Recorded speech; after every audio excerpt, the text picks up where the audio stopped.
Olá, candidato, candidata, estamos aqui no Revisão Concurso. Vamos estudar aqui, né, e a partir dessa aula de abertura, a administração pública para o concurso do Ministério Público da União, né, servidores do Ministério Público da União. Tá claro? Então, nós vamos começar, vamos ver alguns elementos, né, no correr de nosso curso relativos à administração pública, sua parte histórica, sua evolução, sua aplicação atual. Mas, antes de tudo, né, nessa aula, como eu disse, de abertura, nós vamos cuidar, né, da administração pública à luz da Constituição. O artigo 37, alguns incisos, correto, que delimitam o âmbito da administração pública, né, na via jurídica, na via constitucional, ok? Então, vamos verificar aqui no quadro. Olha aí. O artigo 37 da Constituição vai dizer: a administração pública, olha aí, os conceitos são fundamentais, direta e indireta, vamos dizer já do que se trata, de qualquer dos poderes da União, dos estados, do Distrito Federal e dos municípios. Importante frisar, hein? Então, toda a administração pública está contida aqui, quando ele fala, né, dos estados, Distrito Federal e dos municípios. Veja que ele não fala dos territórios.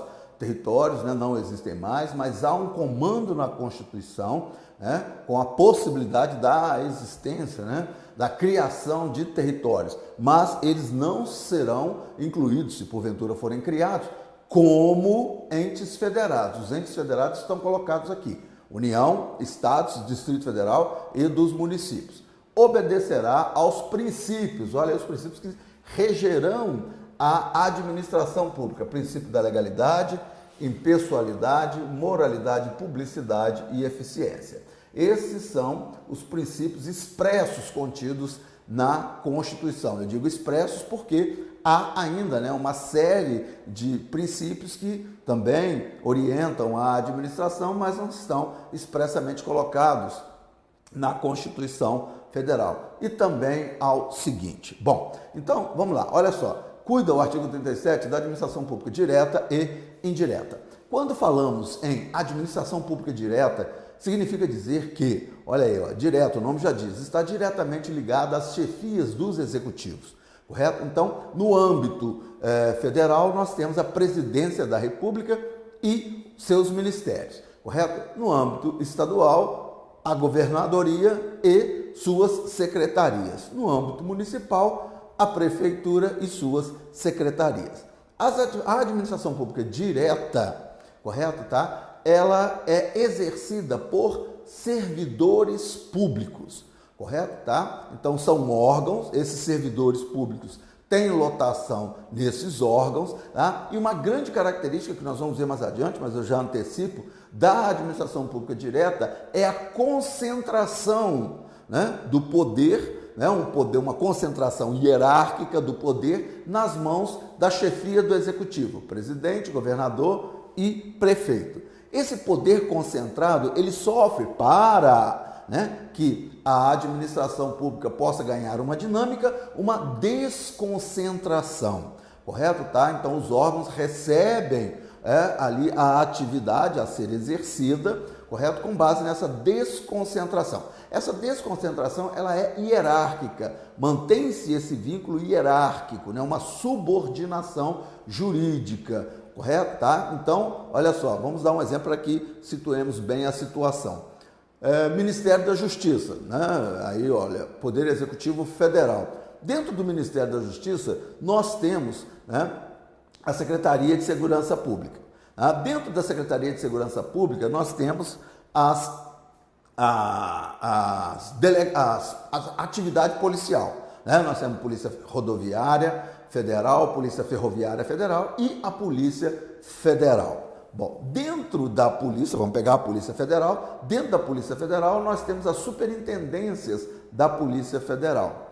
Subordinado à superintendência, nós temos as delegacias regionais de Polícia Federal. Nas delegacias, né, os delegados de Polícia Federal, subordinado ao delegado, o agente de Polícia Federal. Então, isso é uma linha hierárquica. Do agente, né, da Polícia Federal ao presidente da República, há uma linha hierárquica, há uma desconcentração. Isso é a característica da administração pública direta, feita por órgãos subordinados, órgãos despersonalizados, eles não têm personalidade jurídica, correto? Eles agem pelo corpo, como membro do corpo, e esse corpo seria, né, a chefia do executivo, tá claro? Ok? Então, há essa vinculação hierárquica que se distribui até o ponto final da escala, correto? Isto é a administração pública direta. A administração pública indireta, olha aí, né? O nome já diz, são atividades que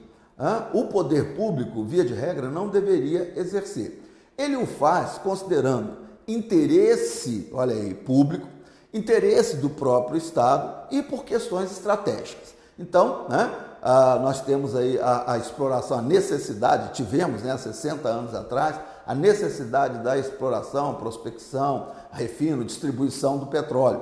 Nós não tínhamos, né, na iniciativa privada nenhum movimento empresarial que pudesse dar conta desse empreendimento. Então o Estado, por um interesse público, uma questão estratégica e até por interesse do próprio Estado, criou-se então a Petrobras, correto? Tá? Então assim, olha só, né? As empresas públicas, a sociedade de economia mista, as autarquias, nós vamos falar um pouquinho de cada uma, as fundações públicas, são criadas para atender esse interesse do Estado, o interesse da coletividade ou atender a uma questão estratégica, correto? Tá? Então, é uma atividade que o Estado não deveria exercer, mas ele exerce por conta desses interesses colocados, tá claro? Bom, na administração pública indireta, que também nós vamos ver no correr aqui do nosso curso, né, as questões relativas à aplicação da administração, né, que vigora na iniciativa privada, alguns elementos são trazidos, evidentemente,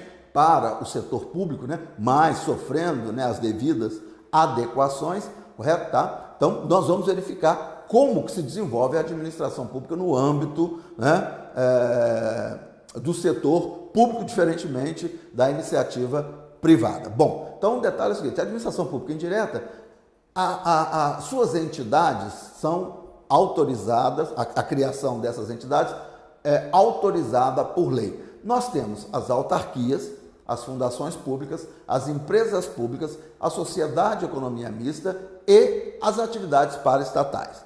Bom, as autarquias, olha aí, são, né, entidades da administração pública indireta, tá? Mas a sua natureza jurídica é de direito público.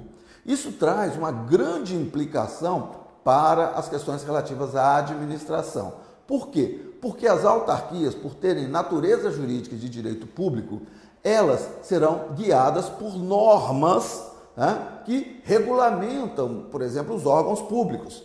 Ok? Tá claro? Tá? Então, ela mantém ainda a estrutura da administração pública direta, mas com características, como nós vamos ver, da administração pública indireta, né? Características como a celeridade, a descentralização, nós vamos ver o que isso significa em relação à administração pública direta. Pois bem, então, a autarquia, o nome já diz, auto próprio, arquia, poder. Um poder que se autogere, que se autoconduz. Ela tem autonomia administrativa e financeira. Por ter, né, natureza jurídica e de direito público, seus trabalhadores são servidores públicos, correto? Tá? Então, os trabalhadores das autarquias são regidos pela lei, no caso federal, 8.112, que é o regime jurídico dos servidores públicos civis da União. Ok? Tá claro? Bom, autorizada por lei, evidentemente, a sua criação. Fundação pública. Fundação pública é um conjunto de bens que recebe uma destinação, correto? Tá? Então, cuidar de questões ligadas a ações e serviços de saúde, a atividades culturais, né? Inúmeras atividades, correto? Você pode ter a reunião de bens, uma autorização dada pela lei, e esse conjunto de bens vai receber uma destinação. A natureza jurídica da fundação pública é muito controversa, né? Uns entendem que a natureza jurídica é de direito público, outros entendem, até analisando a Constituição, que a natureza jurídica da fundação seria de direito privado, correto? De qualquer forma, me parece que prevalece a ideia de ser a natureza jurídica de direito público, porque os trabalhadores também das fundações são tidos e havidos como servidores públicos, também regidos pela Lei 8.112. Então, volto a dizer, isso tem implicação, né, quando falamos aí nas questões relativas à gestão pública, à administração, correto? Nós vamos ver isso no correr de nosso curso. Empresas públicas. Empresas públicas são aquelas empresas cujo capital integralizado para aquele empreendimento 100% pertence ao governo, correto? Então você não tem capital da iniciativa privada, a não ser que esse capital provenha, por exemplo, né, de uma sociedade de economia mista que queira investir numa empresa pública. A sociedade de economia mista, já vamos falar sobre ela, mas ela tem uma característica, ela permite, né, o ingresso de capital privado na atividade pública, correto? Então, empresa pública, o capital integralizado 100% pertence ao governo. Isso é muito importante, por quê? Porque, olha só, ele tem, evidentemente, a condução de todo o empreendimento. Exemplo clássico que nós temos, né, de empresa pública no âmbito federal é a Caixa Econômica Federal, né? Temos os Correios também como empresa pública, correto? A natureza jurídica das empresas públicas é de direito privado. Isso significa que ela é regida pelo ordenamento que rege também, com algumas e raras exceções, a iniciativa privada. Os trabalhadores das empresas públicas, olha aí, são regidos pela CLT, não são servidores públicos, são empregados públicos, ok? Tá? Isso significa dizer que eles, né, diferentemente dos servidores públicos, podem ser demitidos, né? São regidos pela CLT, podem ser demitidos, né? Existe uma terminologia que é utilizada para esses trabalhadores que nós chamamos de emprego permanente. Emprego permanente não é a mesma coisa que um cargo efetivo. O emprego permanente está ligado à permanência da atividade. Então, enquanto existir a atividade, o trabalhador tem uma espécie de garantia desse emprego, porque também não pode ser desligado por qualquer motivo. Um gerente da Caixa Econômica Federal, por exemplo, ele não pode simplesmente demitir como aconteceria num banco da iniciativa privada. Por quê? Porque ele está ali também gerindo coisa pública, correto? Tá? E aquele que ingressou para trabalhar na Caixa Econômica Federal, ele o fez por concurso. Tá claro? Então, há também aí, olha aí, né, as relações que envolvem a administração pública. Bom, sociedade de economia mista, o nome já diz, misto, você tem capital público e capital privado. 51% do capital votante ficam nas mãos do governo, correto? Tá? E os outros 49% podem ser distribuídos pela iniciativa privada, correto? Bom, por ter maioria acionária, ele tem o controle, né, o destino, os desígnios daquela instituição, correto? O exemplo clássico que nós temos é o Banco do Brasil, é a Petrobras, tá? E a sociedade de economia mista, ela sempre se constitui por SA, sociedade anônima. Lembrando que também as empresas públicas podem, né, numa situação muito especialíssima, se constituírem por SA, correto? Esse é um estudo que eu acredito que veremos mais adiante, tá claro? Mas a sociedade de economia mista clássica, ela sempre será constituída por SA, né, uma forma de constituição de sociedades, principalmente sociedades financeiras e econômicas, correto? Ok? Tá? Então, por SA, sociedade anônima. A natureza jurídica também da sociedade de economia mista é de direito privado, faz também com que seus trabalhadores sejam regidos pela CLT. Mesma forma que falamos para os trabalhadores, né, das empresas públicas, vale para a sociedade de economia mista, correto? São regidos pela CLT, podem ser demitidos, eventualmente, correto? Ok? Bom, então, essa é a estrutura inicial. Nós temos também as famosas paraestatais. Essas paraestatais, na verdade, olha isso, também dentro do corpo administrativo, hein? Correto? Compondo a administração pública. As paraestatais seriam atividades que, uma vez exercidas em caráter de colaboração, essa colaboração interessaria ao Estado. Ao interessar o Estado, permitiria, inclusive, o aporte de recursos naquela atividade. Tá ok? Bom, então você pode ter ali a colocação, por exemplo, numa organização não governamental, né, uma ONG, que hoje é chamada de OSC, Organizações da Sociedade Civil, você pode ter o aporte de recurso público. Uma vez aportado o recurso público, esta entidade irá se subrogar, chamar para si as obrigações que pertencem à administração pública. Então a gestão dela passa a ter uma característica de gestão da administração pública, daí nos interessar. Correto? Ok? Tá? Da mesma forma que, né, as organizações não governamentais, nós temos também o Sistema S, Senai, Sebrae, Sesc, Senat, né, que é uma modalidade de serviço geralmente ligada à iniciativa privada, mas que exerce uma atividade que, pelo caráter colaborativo, né, interessa ao setor público. Também pode haver o aporte, também haverá a subrogação. Quando eu falo a subrogação, né, e aí é o que nos interessa, todas as regras relativas à administração pública passam a ser as regras dessas entidades que teriam um perfil da iniciativa privada, passam a ter um perfil do setor público. Né? Então sofrem as mesmas obrigações que sofreria um órgão ou uma entidade pública, né? A prestação de contas, o controle feito pelo Ministério Público, pelos órgãos de controle interno, de controle externo, né? Na prestação de suas contas, correto? Então, veja que guardará uma grande correlação com o nosso interesse, né? No estudo da administração pública. Então, voltando aqui. Bom, então isso que nós falamos da administração pública direta e indireta, né? Vale, e essa estrutura, ela está presente na União, nos estados do Distrito Federal e nos municípios. Tá? E olha aí, ó, já colocando aqui um elemento fundamental para a regência administrativa, né? A gestão administrativa, que é a principiologia: legalidade, impessoalidade, moralidade, publicidade e eficiência.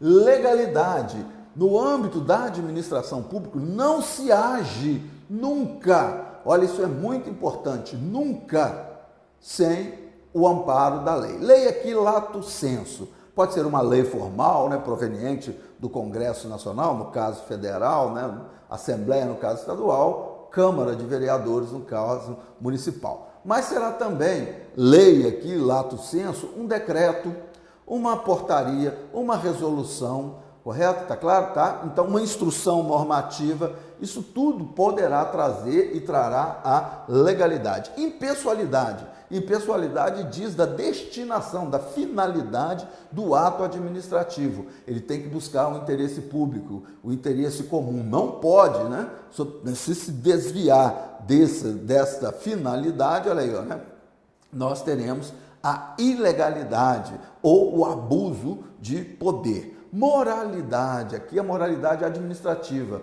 é um conjunto também de regras que vão orientar a conduta dos agentes públicos e a sua gestão, olha aí, gestão, administração da coisa pública. Então isso tudo está inserida dentro desse princípio da moralidade. Lembrando que a moralidade aqui, evidentemente, né, não guarda uma correlação direta com a moralidade do senso comum, ou vigente, né, no senso comum. Publicidade, via de regra, todo o ato administrativo, diferentemente do que acontece na iniciativa privada, é público. A regra é a publicidade, né? O sigilo, o segredo são exceções que precisam ser fundamentadas, justificadas.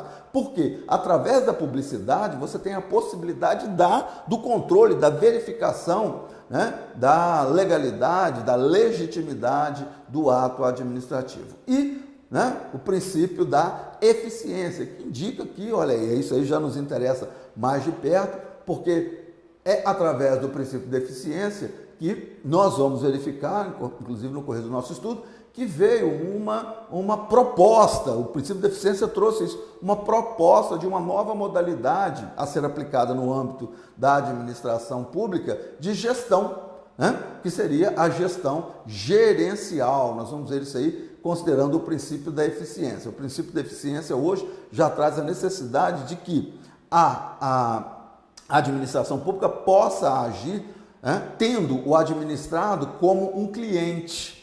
Percebeu? Tá? Então, o cliente vai ser ouvido, o cliente tem que ser atendido e bem atendido, né, com prontidão, com presteza, correto? Ok? E aí, evidentemente, né, a administração pública precisa se capacitar. A capacitação da administração pública passa pela capacitação do servidor público, correto? Ok? Bom, então o caput do artigo 37 nos enuncia muitos elementos relativos à administração pública. O inciso 1 vai dizer exatamente, né, como que aí, os exercentes de cargos e funções públicas terão acesso, né, a essas posições. Então, o inciso 1 vai dizer que os cargos, olha aí, empregos e funções públicas são acessíveis aos brasileiros que preencham os requisitos estabelecidos em lei, assim como, olha só que interessante, hein, aos estrangeiros, na forma da lei, correto? Bom, então, cargo, empregos e funções públicas. Cargo,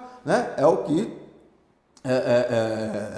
é a posição de caráter efetivo. Após 3 anos do exercício das atividades, das atribuições do cargo, você pode se efetivar nele, né? Passado aí o estágio probatório. Emprego público é o que nós falamos para as empresas públicas e sociedades de economia mista, também passíveis de concurso exatamente por conta deste comando constitucional. Funções públicas, né?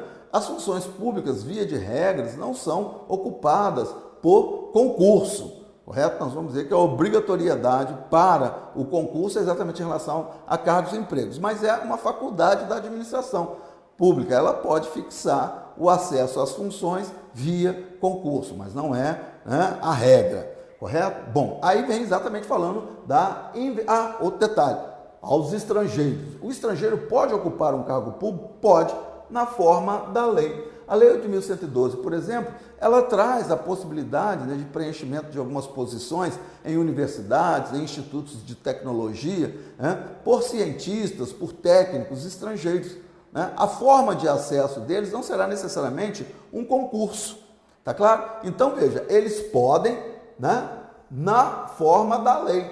Então, a lei pode estabelecer, sim, a possibilidade. Isso é muito importante num concurso, hein? Tem que haver esse na forma da lei, porque senão o estrangeiro não pode, não é qualquer estrangeiro, em qualquer situação, que pode ocupar um cargo público.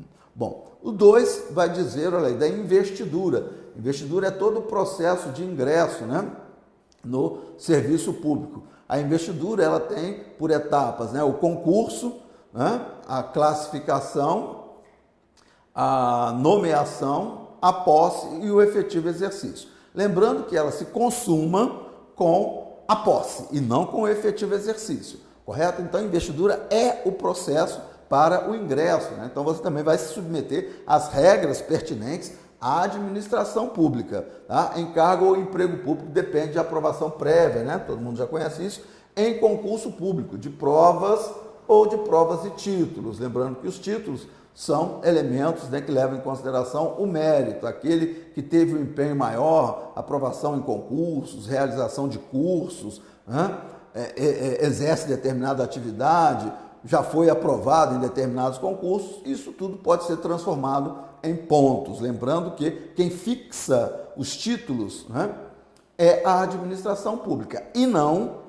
eu tenho um mestrado, um doutorado, posso utilizar. Não, não é qualquer mestrado, nem qualquer doutorado, nem qualquer pós-graduação. É aquela exigida e permitida pela administração pública que será computada como título. Aí ele continua de acordo com a natureza e a complexidade do cargo ou emprego na forma prevista em lei. Ressalvadas, olha aí, hein, as nomeações para cargo em comissão, né? Declarado em lei de livre nomeação e livre exoneração. A característica também que nós conhecemos bem, né? O cargo de confiança, o cargo em comissão ou o cargo gratificado, ele é para situações de chefia, assessoramento e direção, tá? Então, não cabe um concurso, por quê? Porque ele está ligado diretamente à confiança da autoridade. A autoridade é que vai nomear ou exonerar o ocupante desses cargos. Não há falar em concurso. E o prazo de validade do concurso, lembrando, né? Olha aí, são as regras de acesso, até 2 anos, e não de 2 anos. Tá? Então, o concurso pode chegar a 2 anos, prorrogar por igual período, né? 4 anos. Tá claro? Tá? Então, esses são os elementos iniciais contidos, né, para a administração pública e também, né, os seus trabalhadores, né, e como ingressam no serviço público. Esse parágrafo 8º, que também é do artigo 37, ele vai trazer exatamente aquele elemento que nós falamos, hein? Olha aí, autonomia gerencial, ele já começa a falar de uma administração gerencial. Então, autonomia gerencial, orçamentária e financeira dos órgãos e entidades da administração, olha aí, direta e indireta, poderá ser ampliada mediante contrato. Então, isso aqui é interessante, hein? Essa já é uma modalidade da administração pública gerencial, é uma característica da administração pública gerencial. São os famosos contratos de gestão que saem daqui, correto?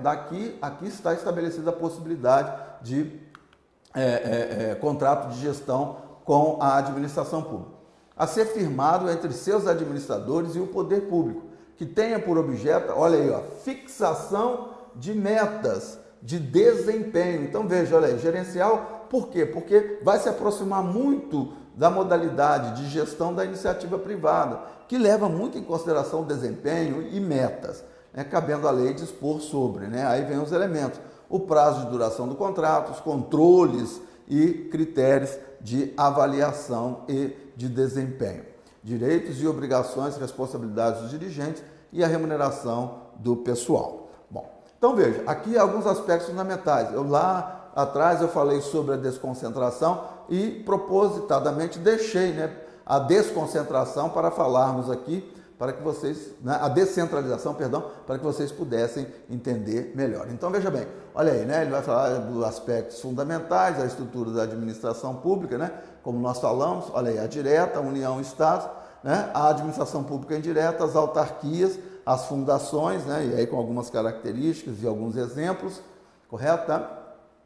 Seus bens, olha aí, na administração pública indireta, são públicos e imunes de impostos sobre o patrimônio, tá ok? Então, olha aí, continua característica ainda, né, do setor público, tá? As empresas estatais, ele cita, né, falando exatamente, olha aí, do gênero nas empresas públicas e a sociedade de economia mista, dando alguns exemplos aqui que falamos anteriormente. E as características, né? Aí, ó, são pessoas jurídicas de direito privado, acredito que vocês tenham entendido, né, o que isso significa, são autorizadas por lei específica, né, para a criação das empresas ou de uma sociedade de economia mista e, olha aí, terão o patrimônio próprio e autonomia, né, autonomia de gestão. Lógico que isso tudo gera, nós vamos ver já já, uma espécie de controle, tá? Então, olha aí, para chegarmos aqui, tá claro? Isso aqui é fundamental. Na desconcentração nós vimos,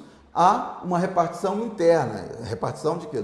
De poder, correto? De atribuições, envolvendo uma única pessoa jurídica, olha aí, a presidência da República, a governadoria ou a prefeitura, com deslocamento hierárquico. Olha aí o que nós falamos, mantém a hierarquia na administração. Existe subordinação, o exemplo que nós demos lá do Ministério da Justiça. E o exemplo, olha aí, é a criação de órgãos. Tá claro? Tá? Então, olha aí, isso fica bem caracterizada a ideia de desconcentração. A descentralização, olha aí, a repartição externa. Então, veja, sai do leque de atividades que deveriam ser exercidas pelo Estado. Então, é externa, é fora desse leque, correto? Repartição externa envolvendo mais de uma pessoa jurídica, são as entidades, né? Autarquias, fundações públicas, empresas públicas, sociedade de economia mista. Não existe subordinação jurídica, isso é muito importante, hein? É o que falamos. Existe sim, olha, uma vinculação, né? Um controle, olha aí, ó, finalístico. O que significa controle finalístico? As metas, os objetivos são postos pelas leis que criam as entidades, correto? Tá? E o que esse controle finalístico fará, né? Correto? Vai trazer uma vinculação a um determinado órgão da administração pública direta e ele irá verificar se aquela entidade está atendendo ao mandamento legal no que diz respeito a seus objetivos, às suas metas, né? A serem atingidas uma vez estabelecidas por lei. Então, o exemplo que é dado é exatamente, olha aí, a criação de autarquias, né? Lembrando, como exemplo clássico de autarquia ou autarquias, nós temos, né, as universidades, o INSS, o Banco Central, são exemplos de autarquias. Bom, então com isso aqui, nessa aula de abertura, né, nós fizemos uma pequena introdução sobre o que é a administração pública. No correr do curso, nós vamos ver que hoje, né, estão sendo pedidos elementos próprios da administração pública, exatamente considerando esse novo viés que anunciamos aqui, que é a administração pública indireta, perdão, a administração pública gerencial, né, com essa característica muito próxima da atividade exercida na iniciativa privada, ok? Então, os espero aí no nosso curso regular, é claro, tá? E aqui a gente termina a nossa aula de abertura no Revisão Concurso. Muito obrigado. Administração pública. Então a gestão dela passa a ter uma característica de gestão da administração pública, daí nos interessar, correto? Ok? Tá? Da mesma forma que, né, as organizações não governamentais, nós temos também o Sistema S, Senai, Sebrae, Sesc, Senat, né, que é uma modalidade de serviço geralmente ligada à iniciativa privada, mas que exerce uma atividade que, pelo caráter colaborativo, né, interessa ao setor público. Também pode haver o aporte, também haverá a subrogação. Quando eu falo a subrogação, né, e aí é o que nos interessa, todas as regras relativas à administração pública passam a ser as regras dessas entidades que teriam um perfil da iniciativa privada, passam a ter um perfil do setor público. Então sofrem as mesmas obrigações que sofreria um órgão ou uma entidade pública. A prestação de contas, o controle feito pelo Ministério Público, pelos órgãos de controle interno, de controle externo, na prestação de suas contas. Correto? Então veja que guardará uma grande correlação com o nosso interesse, né, no estudo da administração pública. Então, voltando aqui. Bom, então isso que nós falamos da administração pública direta e indireta, né, vale, e essa estrutura, ela está presente na União, nos estados do Distrito Federal e nos municípios. Tá? E olha aí, ó, já colocando aqui um elemento fundamental para a regência administrativa, né, a gestão administrativa, que é a principiologia, legalidade, impessoalidade, moralidade, publicidade e eficiência. Legalidade. No âmbito da administração pública, não se age nunca, olha, isso é muito importante, nunca sem o amparo da lei. Lei aqui lato sensu, pode ser uma lei formal, né, proveniente do Congresso Nacional, no caso federal, né, Assembleia no caso estadual, Câmara de Vereadores no caso municipal. Mas será também lei aqui lato sensu, um decreto, uma portaria, uma resolução, correto? Tá claro? Tá? Então, uma instrução normativa, isso tudo poderá trazer e trará a legalidade. Impessoalidade. Impessoalidade diz da destinação, da finalidade do ato administrativo. Ele tem que buscar o interesse público, o interesse comum. Não pode, né, se desviar desta finalidade, olha aí, ó, né, nós teremos a ilegalidade ou o abuso de poder. Moralidade, aqui a moralidade administrativa é um conjunto também de regras que vão orientar a conduta dos agentes públicos e a sua gestão. Olha aí, ele cita, né, falando exatamente, olha aí, do gênero nas empresas públicas e a sociedade de economia mista, dando alguns exemplos aqui que falamos anteriormente. E as características, né? Aí, são pessoas jurídicas de direito privado, acredito que vocês tenham entendido, né, o que isso significa, são autorizadas por lei específica, né, para a criação das empresas ou de uma sociedade de economia mista e, olha aí, terão o patrimônio próprio e autonomia, né, autonomia de gestão. Lógico que isso tudo gera, nós vamos ver já já, uma espécie de controle, tá? Então, olha aí, para chegarmos aqui, tá claro? Isso aqui é fundamental. Na desconcentração nós vimos, há uma repartição interna, repartição de quê? De poder, correto? De atribuições, envolvendo uma única pessoa jurídica, olha aí, a presidência da República, a governadoria ou a prefeitura, com deslocamento hierárquico, Olha aí o que nós falamos, mantém a hierarquia na administração. Existe subordinação, o exemplo que nós demos lá do Ministério da Justiça. E o exemplo, olha aí, é a criação de órgãos. Tá claro? Tá? Então, olha aí, fica bem caracterizada a ideia de desconcentração. A descentralização, olha aí, ó, repartição externa. Então, veja, sai do leque de atividades que deveriam ser exercidas pelo Estado. Então, é externa, é fora desse leque, correto? Repartição externa envolvendo mais de uma pessoa jurídica, são as entidades, né? Autarquias, fundações públicas, empresas públicas, sociedade de economia mista. Não existe subordinação jurídica, isso é muito importante, hein? É o que falamos. Existe sim, olha, uma vinculação, né? Um controle, olha aí, ó, finalístico. O que significa controle finalístico? As metas, os objetivos são postos pelas leis que criam as entidades, correto? Tá? E o que esse controle finalístico fará, né?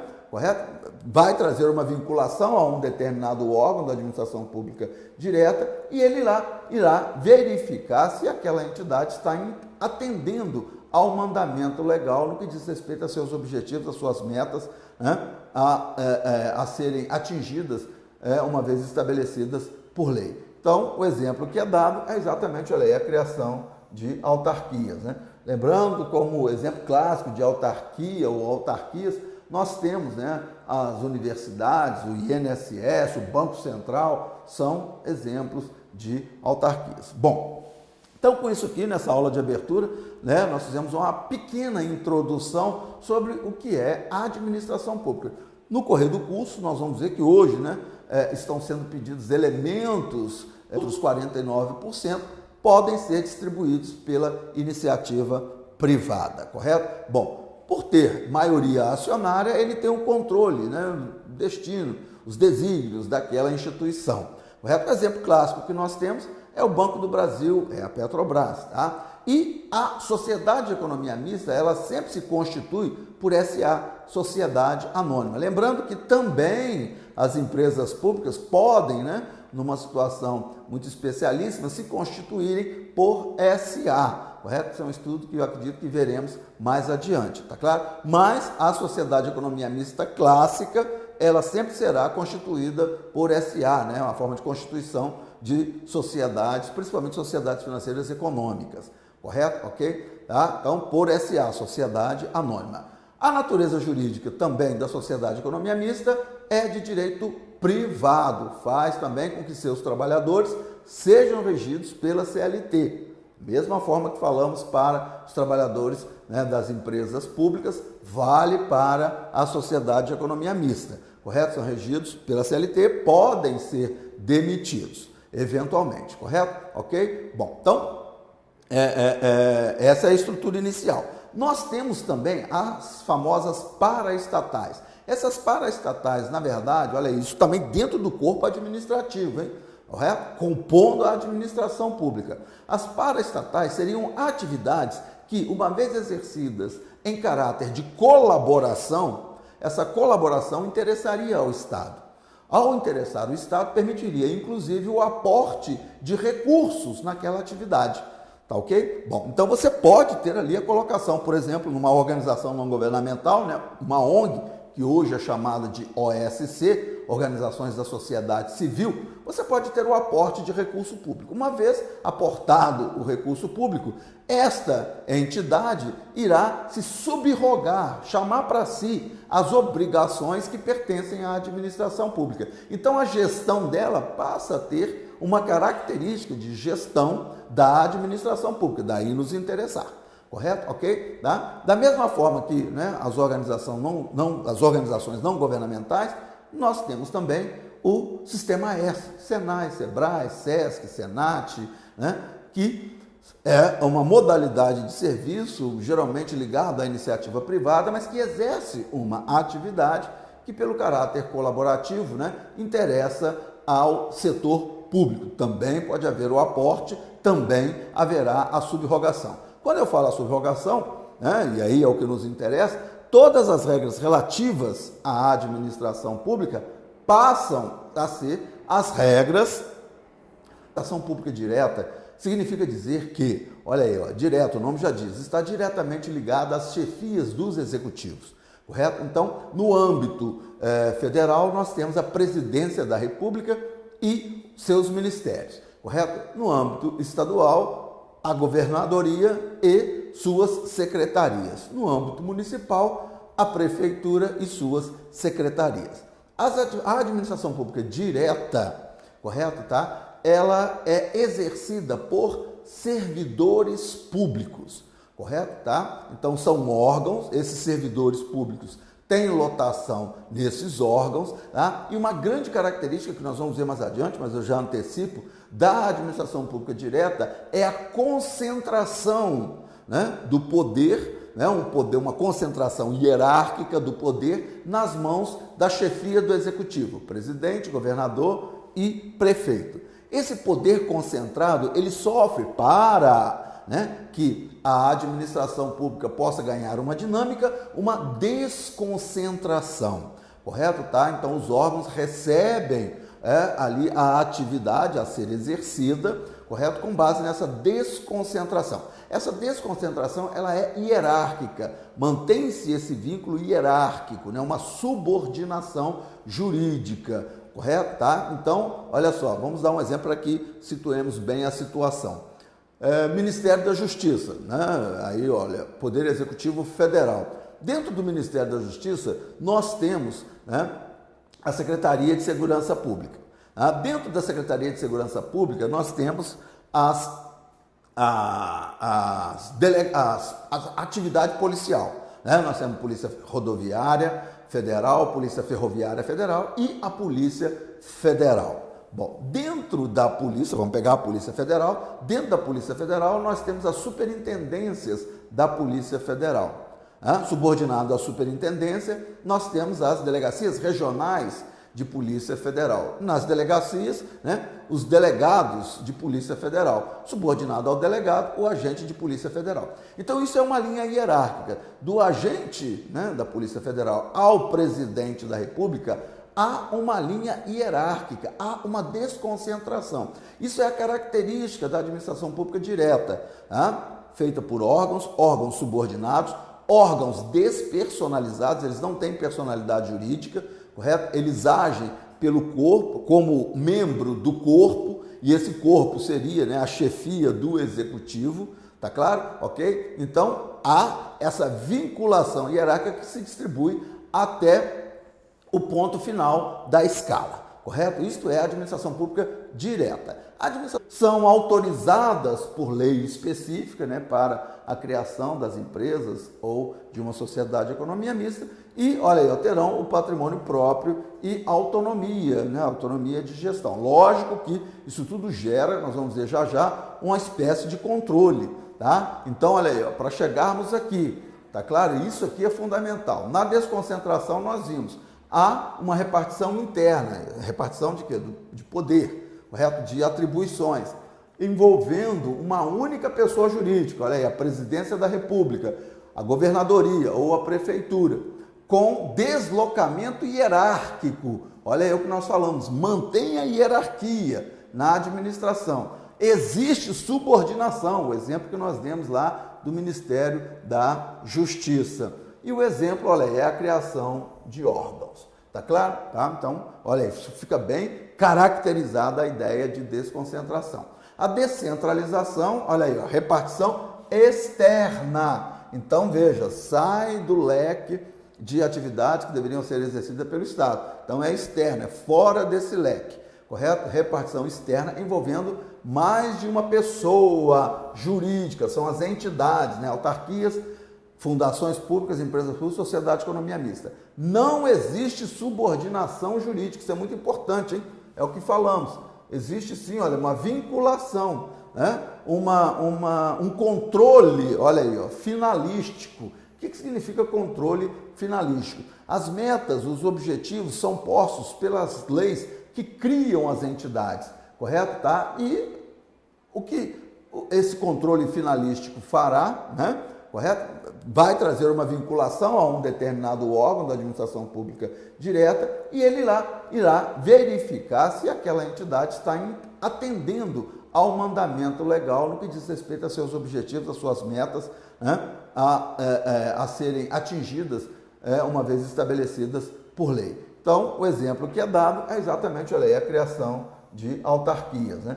Lembrando, como exemplo clássico de autarquia ou autarquias, nós temos, né, as universidades, o INSS, o Banco Central, são exemplos de autarquias. Bom, então com isso aqui, nessa aula de abertura, né, nós fizemos uma pequena introdução sobre o que é a administração pública. No correr do curso, nós vamos ver que hoje, né, estão sendo pedidos elementos próprios da administração pública, exatamente considerando esse novo viés que anunciamos aqui, que é a administração pública indireta, perdão, a administração pública gerencial, né, com essa característica muito próxima da atividade exercida na iniciativa privada, ok? Então, os espero aí da polícia, vamos pegar a Polícia Federal. Dentro da Polícia Federal nós temos as superintendências da Polícia Federal. Subordinado à superintendência, nós temos as delegacias regionais de Polícia Federal. Nas delegacias, né, os delegados de Polícia Federal. Subordinado ao delegado, o agente de Polícia Federal. Então, isso é uma linha hierárquica. Do agente, né, da Polícia Federal ao presidente da República, há uma linha hierárquica, há uma desconcentração. Isso é a característica da administração pública direta, feita por órgãos subordinados, órgãos despersonalizados, eles não têm personalidade jurídica, correto? Eles agem pelo corpo, como membro do corpo, e esse corpo seria, né, a chefia do executivo, tá claro? Ok? Então, há essa vinculação hierárquica que se distribui até o ponto final da escala, correto? Isto é a administração pública direta. A administração pública indireta, olha aí, né? O nome já diz, são atividades que o poder público, via de regra, não deveria exercer. Ele o faz considerando interesse, olha aí, público, interesse do próprio Estado e por questões estratégicas. Então, né, nós temos aí a exploração, a necessidade, tivemos, né, há 60 anos atrás, a necessidade da exploração, prospecção, refino, distribuição do petróleo. Nós não tínhamos, né, na iniciativa privada nenhum movimento empresarial que pudesse dar conta desse empreendimento. Então o Estado, olha, por um interesse público, uma questão estratégica e até por interesse do próprio Estado, criou-se então a Petrobras, correto? Tá? Então assim, olha só, né? As empresas públicas, a sociedade de economia mista, as autarquias, nós vamos falar um pouquinho de cada uma, as fundações públicas, são criadas com para atender esse interesse do Estado, o interesse da coletividade ou atender a uma questão estratégica, correto? Tá? Então, é uma atividade que o Estado não deveria exercer, mas ele exerce por conta desses interesses colocados, tá claro? Bom, na administração pública indireta, que também nós vamos ver no correr aqui do nosso curso, né, as questões relativas à aplicação da administração, né, que vigora na iniciativa privada, alguns elementos são trazidos, evidentemente, para o setor público, né, mas sofrendo, né, as devidas adequações, correto? Tá? Então, nós vamos verificar como que se desenvolve a administração pública no âmbito, né, do setor público, diferentemente da iniciativa privada. Bom, então o detalhe é o seguinte, a administração pública indireta, as suas entidades são autorizadas, a criação dessas entidades emprego permanente. Emprego permanente não é a mesma coisa que um cargo efetivo. O emprego permanente está ligado à permanência da atividade. Então, enquanto existir a atividade, o trabalhador tem uma espécie de garantia desse emprego, porque também não pode ser desligado por qualquer motivo. Um gerente da Caixa Econômica Federal, por exemplo, ele não pode simplesmente demitir como aconteceria num banco da iniciativa privada. Por quê? Porque ele está ali também gerindo coisa pública, correto? Tá? E aquele que ingressou para trabalhar na Caixa Econômica Federal, ele o fez por concurso, tá claro? Então, há também aí, olha aí, ó, né, as relações que envolvem a administração pública. Bom, sociedade de economia mista, o nome já diz, misto, você tem capital público e capital privado.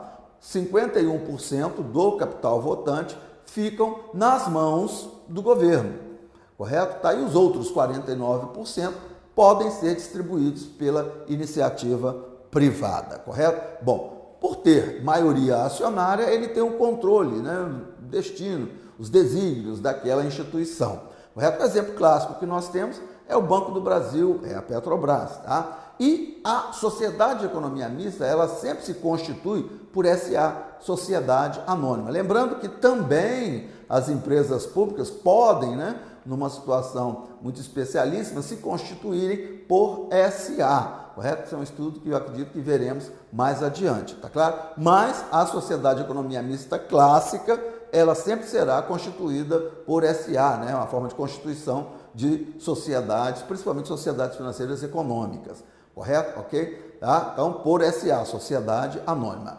A natureza jurídica também da sociedade de economia mista é de direito privado, faz também com que seus trabalhadores sejam regidos pela CLT. Mesma forma que falamos para os trabalhadores, né, das empresas públicas, vale para a sociedade de economia mista, correto? São regidos pela CLT, podem ser demitidos, eventualmente, correto? Ok? Bom, então, essa é a estrutura inicial. Nós temos também as famosas paraestatais. Essas paraestatais, na verdade, olha isso, também dentro do corpo administrativo, hein? Correto? Compondo a administração pública. As paraestatais seriam atividades que, uma vez exercidas em caráter de colaboração, essa colaboração interessaria ao Estado. Ao interessar o Estado, permitiria, inclusive, o aporte de recursos naquela atividade. Tá ok? Bom, então você pode ter ali a colocação, por exemplo, numa organização não governamental, né, uma ONG, que hoje é chamada de OSC, Organizações da Sociedade Civil, você pode ter o aporte de recurso público. Uma vez aportado